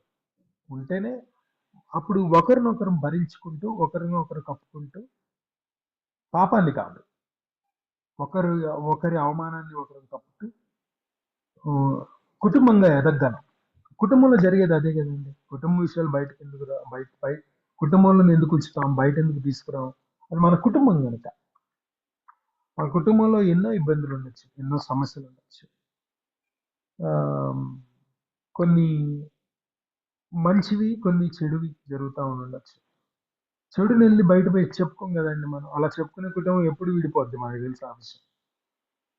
గుర్తుగా కాపురం చేసుకుంటాం, ఎందుకంటే ఇది మన కుటుంబం. మన కుటుంబాన్ని మనం కాపాడుకోవాలి. ఎన్నో ఉంటాయి కుటుంబంలో, కానీ కాపాడుకుంటాం. మరి సంఘం విషయంలో ఎందుకు అలా ఉండం మనం? ఇతర క్రైస్తవుల విషయంలో ఎందుకు అలా ఉండం?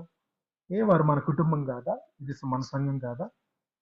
మనం ప్రొటెక్ట్ చేయాలి కదా ఒకరినొకరు. మన కుటుంబమే కదా ఇది. నా బిడ్డ ఏదైనా తప్పు చేస్తున్నాడు అనుకోండి, అది భయంకరమైన తప్పే ఉండొచ్చు. ఏదైనా అలవాటు పడ్డాడు అనుకోండి, ఇంట్లో ఉన్నప్పుడు వాడిని తిడతాను, అవసరమైతే 2 దెబ్బలు వేస్తాను, సరి చేసుకుంటా. బయటికి వెళ్ళి రోడ్డు మీద నిలబడి చెప్పుకోను నేను వాడి గురించి. ఎందుకంటే అది నా కుటుంబానికి అవమానం. కనుక when we lose that sense of covering one another, we then naturally become unfruitful, because the world sees who we are. ప్రేమ అన్నిటినీ కప్పను. నెంబర్ 2, ప్రేమ అన్నిటినీ నమ్మును అన్నాడు. అన్నిటినీ నమ్మును అంటే ఏది పడితే అది నమ్మేమని కాదు, మళ్ళీ దాని అర్థం. I don't think that's what is saying. అందుకే పరిశుద్ధాత్మ దేవుని యొక్క ఒక వరం, వివేచన వరం. ఏది మంచిది, ఏది దైవికమైనది, ఏది దేవుని దగ్గర నుంచి వచ్చింది, ఏది కాదు అన్నదాన్ని వివేచించగల వరాన్ని పరిశుద్ధాత్మ దేవుడు ఇవ్వగలడు, ఇచ్చాడు మనకి. మంచికి చెడుకు తేడా, దైవికమైన దానికి దయ్యానికి సంబంధించిన దానికి తేడా, సత్యానికి అసత్యానికి, నీతికి దుర్నీతికి తేడా చూడగలిగే కెపాసిటీని పరిశుద్ధాత్మ దేవుడు మనకి ఇచ్చాడు. We call that discernment, gift of discernment. కనుక మనం ఏది పడితే అది నమ్మడానికి కుదరదు. అయినా ఈ వచనం ప్రకారం అన్నిటినీ నమ్మును అంటే అర్థం ఏంటి? What he saying is, in a person, when it comes to relationship, Prema of course has to do with relationships కదండి. సో రిలేషన్షిప్స్ గురించి చెప్తున్నాడు. ఆ, ఎదుటి వ్యక్తి యొక్క జీవితంలో ఉన్న చెడు కంటే మంచిని చూడటానికి ఇష్టపడుతుంది ప్రేమ అని ఆయన ఉద్దేశం. ఒక వ్యక్తి ఒక తప్పు చేసి ఇచ్చిన పని విషయంలో తప్పు చేసి చెడగొట్టుండొచ్చు, కానీ ఆ వ్యక్తి చెడగొట్టిన దాన్ని చెడుని చూడటం కంటే కూడా ప్రేమ ఆ వ్యక్తిలో ఉన్న మంచిని చూడటానికే ఇష్టపడుతుంది అని పౌలు ఉద్దేశం. చూడటానికి ఇష్టపడుతుంది కనుక మరొక అవకాశం ఇస్తుంది. అన్నిటిని నమ్మును అంటంలో you become more gracious by offering another chance, because we tend to look at what is good in them.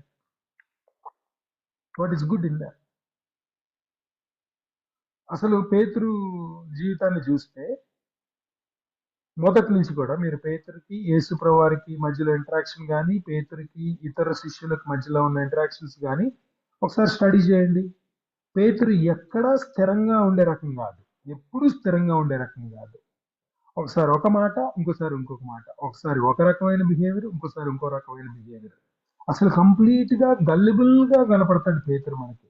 ఆ రకంగా చెప్పాలంటే ఆంధ్రే చాలా బెటర్, చాలా స్థిరంగా ఉన్నాడు మొదటి నుంచి కూడా. ఉన్న శిష్యులందరిలో స్థిరంగా ఉన్నాడు. స్టార్టింగ్ డే నుంచి కాన్స్టెంట్ గా ఉన్నారు ఎవరన్నా అంటే వాళ్ళలో కొద్ది మందిలో ఉన్న ఒక వ్యక్తి ఆంధ్రే. కానీ ఆంధ్రేని వదిలేసి పేతురుని చూసి పేతురు నువ్వు కేఫా అంటాడు యేసు ప్రభువారు. నీ పేరు కేఫా అని పెడుతున్నాను అంటాడు. ఇది long before Peter made the confession, Jesus looks at him and calls him Kepha, Petra. నువ్వు రాయి అని సీమోను నీకు నుంచి పేతురు అని పిలవబడతా ఉంటాడు.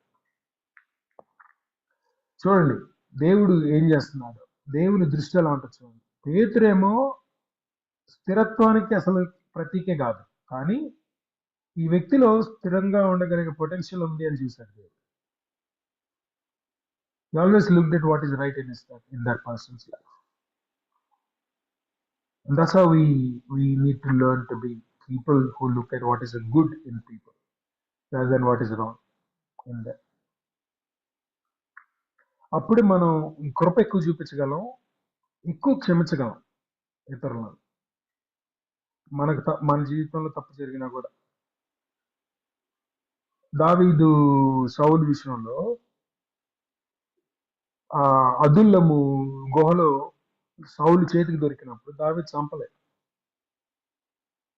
పక్కన ఉన్న వాళ్ళందరూ దావీదు ప్రోత్సహించారు, యోవాబు చంపే ఇప్పుడే చంపే అన్నాడు. చంపలేదు దావీదు. ఎందుకు చంపలేదు? ఆ వ్యక్తి చెడు వ్యక్తి అయి ఉండొచ్చు, నాకు చెడు చేయాలని ప్రయత్నం చేస్తూ ఉండొచ్చు, నన్నే చంపాలన్న మిషన్తోనే వచ్చాడు ఇక్కడికి. కానీ ఆయన దేవుని చేత అభిషేకింపబడిన వ్యక్తి, అంటే దేవుని చేత గుర్తింపబడిన వ్యక్తి. అలాంటి వ్యక్తిని నేను ఎందుకు ముట్టుకుంటాను అనుకున్నాడు దావీదు. He chose to look at what is divine, what is right. So therefore he chose to do what is right instead of doing what is wrong. ప్రేమ అన్నిటినీ నమ్మును అంటే అక్కడ ఆయన ఉద్దేశం ఉంది. Believe in the goodness, believe in the good that is still left in people. And then of course that leads to naturally the third point where he said అన్నిటినీ నిరీక్షించును అన్నాడు. అంటే అన్నిటిని నిరీక్షించడం అంటే రేపటి విషయంలో నిరీక్షణ కలిగి ఉంటుంది, ఆశ కలిగి ఉంటుంది ప్రేమ. ఈ రోజు చెడు అయి ఉండొచ్చు, ఈ రోజు చెడు వ్యక్తి అయి ఉండొచ్చు, రేపు మంచిగా వ్యక్తిగా మారే అవకాశం ఉంది అని నమ్మే హృదయం అది. దాని విషయంలో నమ్మకాన్ని కలిగి ఉండే హృదయం, నిరీక్షణ కలిగి ఉండే హృదయం. అందుకే అన్ని అవకాశాలు ఇస్తాడు దేవుడు మనకు, అన్ని అవకాశాలు పదే ఇస్తాడు దేవుడు. మనం ప్రతి దినం, ప్రతి క్షణం, మనం లేచిన ప్రతి దినం దేవుడిచ్చే అవకాశం మనకు, మరొక అవకాశం. మనం ఎలాంటి వారో మనం తెలుసు కదా, మన హృదయం నడత అన్నీ తెలుసు మనకి, ఆలోచన విధానం తెలుసు మనకి. కానీ మనం ఈ దినం శ్వాస తీసుకుంటున్నాం అంటే కేవలం దేవుడు ఇంకొక అవకాశం ఇచ్చాడు అన్నమాట. ఎందుకు ఇచ్చుంటాడు ఇంకొక అవకాశం? మనకు బాగుపడే అవకాశం ఇంకా ఉంది కనుక, రేపు బాగుపడే అవకాశం ఉంది కాబట్టి ఈరోజు అవకాశం ఇచ్చాడు. And if God is showing so much love towards us, don't you think it naturally is our responsibility to show the same kind of heart towards others? అలాంటి గుణం ప్రేమ కలిగి ఉంటుంది. కుమారుడు వదిలేసి వెళ్ళిపోయినా కూడా తండ్రి, లూకాసు వార్త 15వ అధ్యాయంలో చెప్పబడిన ఉపమానంలో తండ్రి కుమారుడు కోసం ఎదురు చూస్తూనే ఉన్నాడు. వదిలేసి వెళ్ళిపోయాడు, వాడు చాలా కాలం వెళ్ళిపోయాడు. అయినా వాడు వచ్చే రోజున తండ్రి మేడ గది మీద నిలబడి బయటకు చూస్తున్నాడు, వాడు వచ్చే దారి వైపు చూస్తున్నాడు. అంటే ఆ రోజు చేసిన పని కాదు కదా అది, ప్రతిరోజు చేస్తాం. యాదృచ్ఛికంగా ఆ రోజు వచ్చి కిటికీ దగ్గర నుంచొని కుమారుడు చూడటం కాదు అది. తండ్రి ప్రతిదినం చూస్తున్నాడు అనమాట, వెయిట్ చేస్తున్నాడు. కుమారుడు వస్తాడు ఒక దినాన్ని, ఒక దినాన్ని రేపు వస్తాడు నా కుమారుడు అని. వాడు అలాంటి స్థితిలో వస్తాడు అని కాదు ఎదురు చూస్తుంది. అన్ని పోగొట్టుకొని తనులు తిని చివరికి వస్తాడు లేడు అని చూడలేదు తండ్రి. వాడు ఎలా ఉన్నా తిరిగి వస్తాడు నా దగ్గరికి అన్న నమ్మకంతో ఉన్నాడు తండ్రి. నిరీక్షణ కలిగి ఉన్నాడు. ప్రేమ అన్నిటినీ నిరీక్షించదు. 4, ప్రేమ అన్నిటినీ ఓర్చుకున్నాను. స్టార్టింగ్ లో ఉన్న సహనానికిను ఈ సహనానికి చాలా డిఫరెన్స్ ఉంది. ప్రేమ దీర్ఘశాంతం అన్నాడు, దీర్ఘకాలం సహించేదిగా ఉంటుంది అన్నాడు స్టార్టింగ్ లో. అన్నిటిని ఓర్చుకోవడం అని ముగించాడు. అన్నిటిని ఓర్చుకోవడానికి ఆ సహనానికి చాలా డిఫరెన్స్ ఉంది. ఇక్కడ వాడిన పదం ఒక మిలిటరీ పదం. ఒక సైనికుడు యుద్ధ భూమిలోకి వెళ్ళినప్పుడు ఆ యుద్ధ భూమిలోకి ఏ ఆయుధాలతో వెళ్ళాడో, ఎలాంటి ఉత్సాహంతో వెళ్ళాడో అదే ఉత్సాహంతో ఉంటాడు ఆఖరి వరకు. అదే అదే ఉత్సాహం అంటే ఎనర్జీ అని కాదు, అక్కడ ఎనర్జీ అని కాదు కానీ ప్యాషన్, ఇన్సైడ్ ఇస్ హార్ట్. గెలవాలి అనే ఆతృత, తాపత్రయం వాళ్ళు అలానే ఉంటుంది చివరి వరకు. పక్కన ఎంతమంది పడిపోతున్నా, ఎంత నష్టం జరుగుతున్నా నిజమైన సైనికుడు ఎప్పుడు వదలడు, పోరాడుతూనే ఉంటాడు, పోరాడుతూనే ఉంటాడు, పోరాడుతూనే ఉంటాడు. తన చేతిలో తనకు అందుబాటులో ఉన్న ప్రతి ఆయుధాన్ని ఉపయోగించుకుంటాడు. తన శరీరంలో ఉన్న ప్రతి అడుగుతో వాడు పోరాడతాడు, పోరాడుతూనే ఉంటాడు చివరి దాకా. ఆ యుద్ధంలో వాడన్నా చావాలి లేదా వాడన్నా గెలవాలి, అది ఏదో ఒకటయ్యేంత వరకు వాడు పోరాడుతూనే ఉంటాడు అంతం వరకు. What Paul is asking us to do is to have that kind of perseverance. అలా ఓర్చుకునే మనసు కలిగి ఉంటుంది ప్రేమ అంటే. ఎన్ని దెబ్బలు తిన్నా, ఎన్నిసార్లు అవమానపడినా, ఎన్నిసార్లు నమ్మకద్రోహం చేయబడినా ప్రేమ ఓర్చుకొని ముందుకు సాగుతూనే ఉంటుంది, నమ్ముతూనే ఉంటుంది, మళ్ళీ అవకాశాన్ని ఇస్తూనే ఉంటుంది, మళ్ళీ ప్రేమిస్తూనే ఉంటుంది, మళ్ళీ కడుతూనే ఉంటుంది.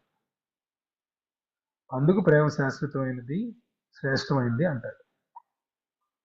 అలాంటి ప్రేమ కలిగి ఉండే క్రైస్తవులు లోకంలో గొప్ప మార్పు తీసుకురాగలరు, సమాజంలో గొప్ప ప్రభావాన్ని తీసుకురాగలరు. అసలు మనం అలాంటి ప్రేమ కలిగి ఉన్నామో లేదో అనేది మాత్రం మనల్ని మనం పరీక్షించి చూసుకోవాల్సిన అవసరం ఈ దినం. ఒక మాట చెప్పి నేను ముగించేస్తాను. చూడండి, ఇదంతా ఆలోచించేటప్పుడు నాకు చాలా భయం ఇస్తుందండి. అంటే దేవా, అసలు నాలో ఇలాంటి ప్రేమ ఉందా? అసలు ఇలాంటి ప్రేమ చూపించగలిగే సామర్థ్యం నాలో ఉందా? చూపించాలన్న విషయం నాకు తెలిసినా, చూపించాలన్న ఆశ నాలో ఉన్నా, చూపించగలిగే అంత సామర్థ్యత నాలో లేదే అన్న భయం నాలో ఉంది. మీలో ఉందో లేదో నాకు తెలియదు కానీ నాకైతే ఉంది. అసలు ఇలాంటి ప్రేమ నేను ఎప్పుడు చూపించగలను? ఇదే నిజమైన ప్రేమ అయితే అసలు నేను కనీసం నన్ను నేను క్రైస్తవుడిగా పిలుచుకోగలిగే అర్హతే నాలో లేదే.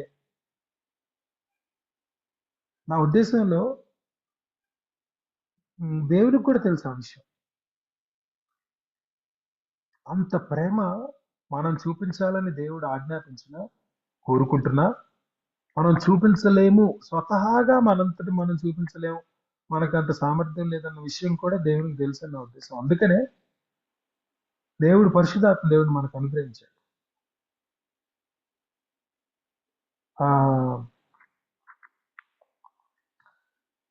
రోమపత్రిక 5వ అధ్యాయంలో పౌలు ఒక మాట అంటాడు, పరిశుద్ధాత్మ దేవుడి గురించి మాట్లాడుతూ,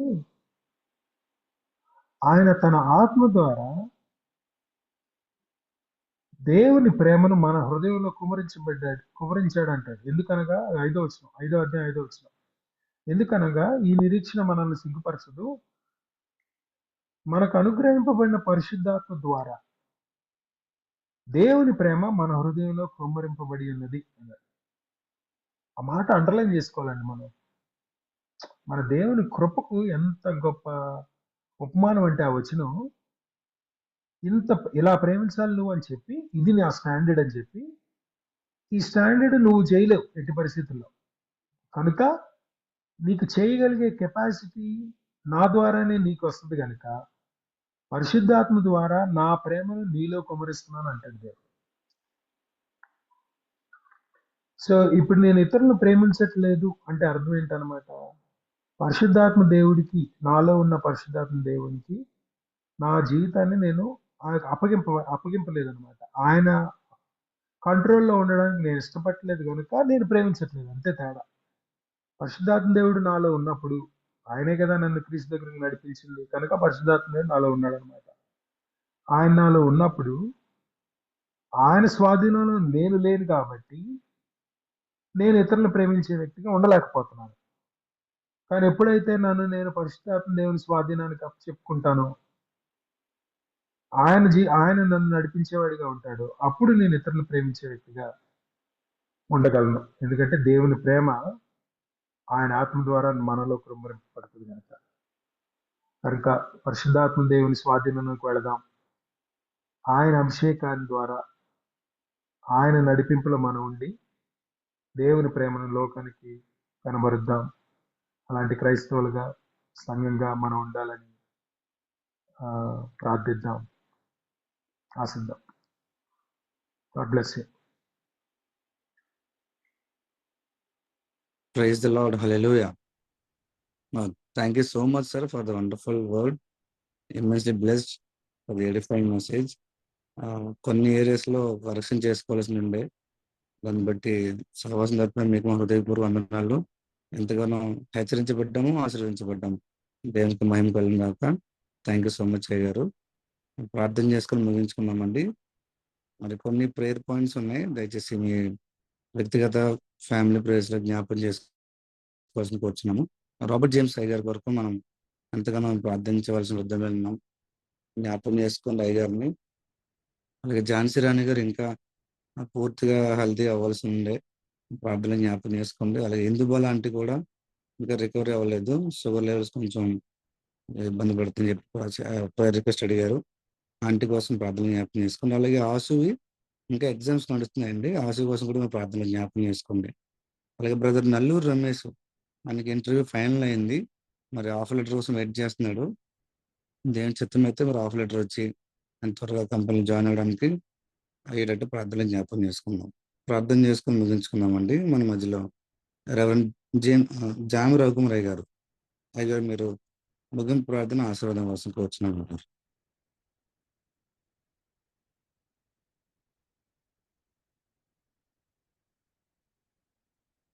జామి రఘుకుమారయ్య గారు, అయ్య గారు సిద్ధంగా లైన్ చెప్తే మురళీబాబాయ్ గారు, అయ్యా మీరు ప్రార్థన చేస్తారా?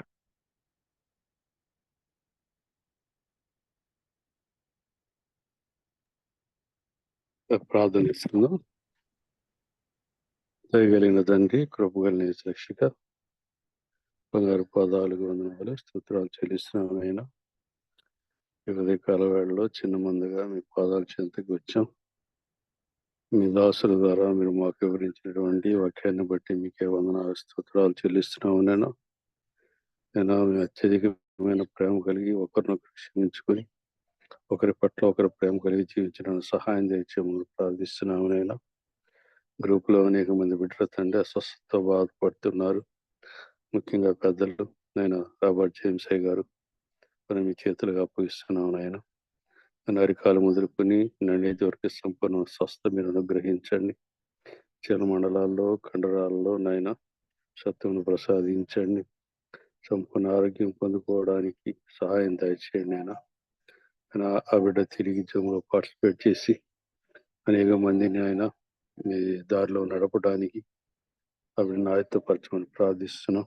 బిడ్డ ద్వారా జరగాల్సిన పరిచర్యలంతటిని కూడా మీరు స్థిరపరచండి, బలపరచండి మన ఆయన మా దేవ. అలాగే ఇంకా కొంతమంది నాయన ప్రార్థన సహాయం కోరి ఉన్నారు, వారిని కూడా మీరు ఆశీర్వదించండి, దీవించండి. వారి అక్కర్లకు తగిన సమాధానం మీరు కలిగించమని ప్రార్థిస్తున్నాను నాయన. అలాగే నీ కుడికి ఏర్పాటు చేసి మమ్మల్ని అందరూ ప్లాట్ఫామ్ మీద చేర్చి ఉదయ కాలాన్ని మీ మాటలు వినడానికి నాయన మమ్మల్ని అందరూ ఆయత్తపరుస్తున్నటువంటి తమ్ముడు బాబీని బట్టి సన్నిధికి వస్తున్నాను. అలాగే జాన్సన్ బట్టి, అలాగే స్వరూపుని బట్టి, అలాగే జాన్సమ్మను బట్టి, కోర్ కమిటీని బట్టి, తేజాన్ని బట్టి, మా గ్రూప్ లో ఉన్న ప్రతి బిడ్డను బట్టి కూడా మీ సన్నిధికి వస్తున్నాం. ఎవరెవరు ఏ సమస్యలతో బాధపడుతున్నారు మీకు బాటంగా తెలుస్తండి. అడగకపోయినా మేము నాయన మా అక్కర్లు తీర్చే దేవుడు, మా సమస్తాన్ని ఎరిగిన దేవుడు తండ్రి. నేను మరి ప్రతి మానవుని కూడా మీ పాదాలు చెంత పెడుతున్నాం, మీరే సహాయం దయచేయమని ప్రార్థిస్తున్నా. నేను ఇంకా అడగక మరిచి నీవులే ఉన్నట్లయితే అవి కూడా మాకు అనుగ్రహించమని ప్రార్థిస్తున్నాం. ఆయన మరొక పర్యాయం మీ దాసులను దీవించండి, వారి ద్వారా ఇంకా విస్తృతమైన సేవ జరగటానికి సహాయం దయచేయమని ఒకరు సెలువులో తన ప్రాణాన్ని బలిగిపెట్టిన మా ప్రభు, మీ కుమారుడు, మా ప్రాణరక్షకుడు, విమోచకుడైన యేసుక్రీస్తున్నామని అడిగి వేడుకొని ప్రార్థిస్తున్నాను తండ్రి, ఆమేన్. పరలోకముందున్న మా తండ్రి, నీ నామం పరిశుద్ధపరచబడునుగాక, నీ రాజ్యం వచ్చునుగాక, నీ చిత్తం పరలోకమందు నెరవేర్చినట్టు భూమి మీద నెరవేరునుగాక. మాకు కావలసిన ఆహారం దయచేయండి, అపరాధము చేయవారిని క్షమించినట్లు మా అపరాధములను క్షమించు, మమ్మ శోధనలోకి తప్పించుము, ఎందుకంటే రాజ్యము, శక్తి, నిరంతరం నీవే. ఆమేన్. పరమతని దేవుని ప్రేమ, కుమారుడిని యేసుక్రీస్తు వారి కృప, ఆదరణకర్త అయిన పరిశుద్ధాత్మ దేవుని సహవాసం చేరుకున్న మనకును సకల పరిశుద్ధులకును, మరి ముఖ్యంగా వాక్యం అందించినటువంటి బిడ్డకును, మరి జామి రవికుమారయ్య గారికి, అలాగే చైతన్య గారికి, అలాగే శారీరకంగా కాయలా పడినటువంటి రాబర్ట్ జేమ్స్ అయ్య గారికి సదాకాలంతో నడిపించును గాక. Amen, amen. Amen, amen, amen. Hallelujah, praise the Lord. Thank you so much అయ్య గారు. పూలు వచ్చిన ప్రతి ఒక్కరికి పేరు పేరున వందనాలండి. మరి మనం ప్రతిరోజు వాక్యం ద్వారా ఎంతగానో ఆశీర్వదించబడుతున్నాం, దీవించబడుతున్నాం. మరి దీనిని మనం ఇతరులకు తెలియజేద్దామండి, ఆశీర్వాదాన్ని ఇతరులతో పంచుకుందాము. బీపీఎఫ్ కోసం మనం పరిచయం చేద్దాం, వారు కూడా జాయిన్ అయ్యేలాగా ప్రార్థన చేద్దాం. అలాగే కొంతమంది మన ఫ్యామిలీ మెంబర్స్ ఇదివరకు రెగ్యులర్ గా జాయిన్ అయిన వాళ్ళు చాలా మంది ఇప్పుడు డిస్కంటిన్యూ అయిపోయారండి. వారి కోసం కూడా ప్రార్థన చేద్దాం. దేవుడు చిత్తమైతే వాళ్ళు కూడా రెగ్యులర్ గా జాయిన్ అయ్యేలాగా. మరి పేరు పేరున అందరికీ వందనాలు. ప్రతి ఒక్కరు సేమ్ లింక్ ద్వారా రేపు కూడా సేమ్ లింక్, ప్రతిరోజు సేమ్ లింక్ ద్వారా జాయిన్ అవ్వచ్చండి. ఇంకా లింక్లు ఏమైనా ఇష్యూస్ ఉంటే మీరు దయచేసి కాంటాక్ట్ చేయొచ్చు. అందరికీ వందాలండి. రేపటి దిన తిరిగి కలుసుకుందాము. Have wonderful day. Praise Lord అందరికీ. Thank you all. ప్రైజ్